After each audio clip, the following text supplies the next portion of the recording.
Tukielekea sasa kule eneo la Magharibi, kaunti ya Busia, ni kwamba polisi katika kaunti ya Busia wamenasa mifuko 22 ya bangi yenye thamani ya zaidi ya shilingi milioni 35 pamoja na hasa methathina yenye thamani ya zaidi ya shilingi milioni 21 ndani ya mwezi mmoja uliopita. Kamanda wa polisi wa kaunti ya Busia, Robinson Langat, anasema bidhaa hizo ziliingizwa nchini kutoka nchi jirani kupitia njia ya haramu.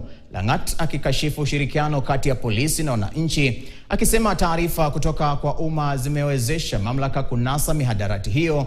Polisi sasa wakiimarisha operesheni za kukabili biashara haramu ya pombe, huku wakilenga njia zinazotumika kusafirisha bidhaa hizo nchini kupitia mpakani.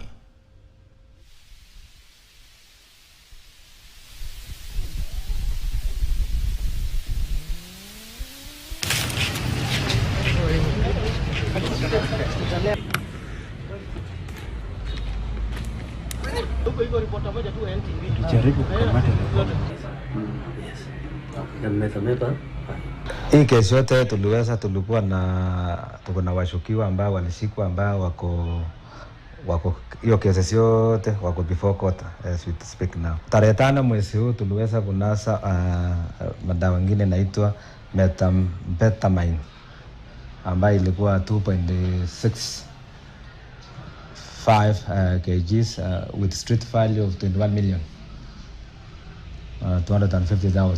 Hiyo ilinaswa kwa stage ya gari hapa Busia na ilikuwa inatoka Kampala.